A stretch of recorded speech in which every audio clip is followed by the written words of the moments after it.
Guys, for today's video, mag-unbox tayo ng isang gaming chair. Papalitan na natin yung luma kong office chair ng gaming chair. So, binili ko to sa mall.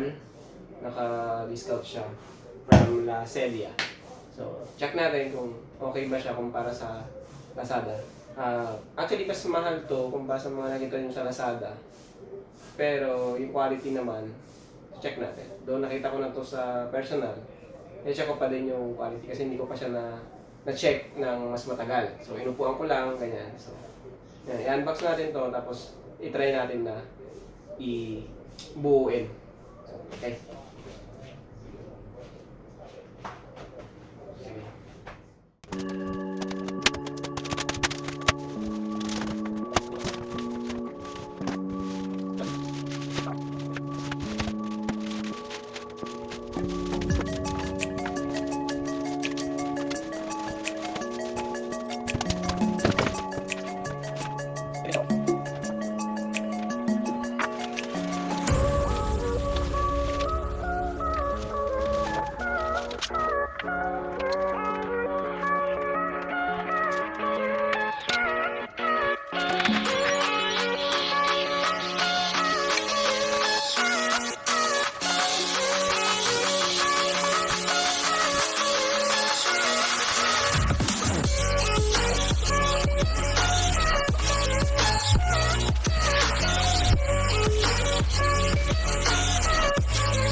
So guys, nabuo na natin ating gaming chair. So, medyo challenging siya buuin kasi kailangan mong pagpantay-pantayin yung mga dapat pantayin. So, yun. So, ito, na-adjust yung armrest niya. Taas baba. Yan. So, naiikot din. Yan. Yung iba kasing gaming chair, hindi. So, fix yung dito niya. Yan. Tapos, recline. Check natin kung gaano katibay.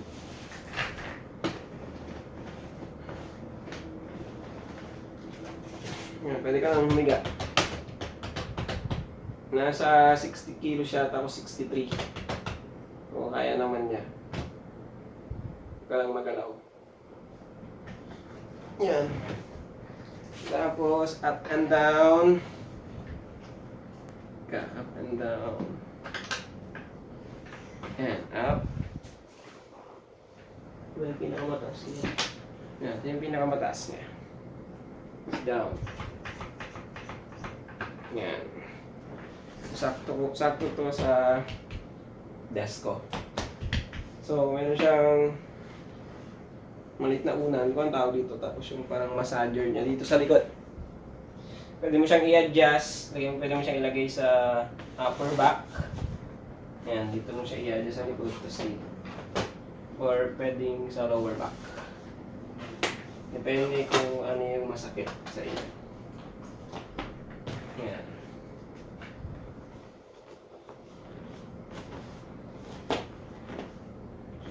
Natin dito sa upper back.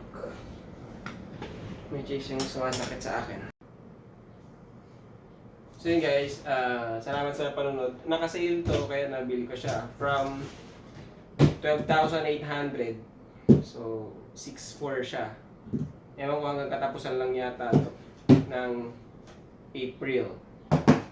So yung mga katulad ko na naghahanap ng gaming chair dahil may ayuda. Ayan, so pwede nyo bilhin or pwede naman sa Lazada, yun nga lang. Hindi ko alam muna. Pero since na-review ko na to, maganda. Una ko itong nakita nung naghanap ako. Tapos sabi ko, babalikan ko na lang. So naghanap-hanap pa ako sa iba. Sa mga PC, PC store. So meron sila doon mga 8,000, 9,000, ganyan. Original price. Ito, ang original price niya is 12,800. So 50% off, naging 6,400. So, pwede na. Actually, maganda siya kumpara dun sa ibang gaming chair. So, thanks guys! Hi guys, ito nga pala yung lumang chair ko sa work and sa pag-games ko. Dito. Ayan, so hindi siya na yan, tumutunog-tunog pa nga pag halimbawa mag-recline ka. So, yan.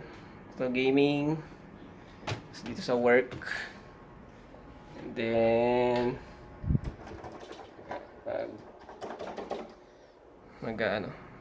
practice lang. Then papalitan na natin siya nito. Diyan! Ito ka hindi yes. Para ganaan magtrabaho.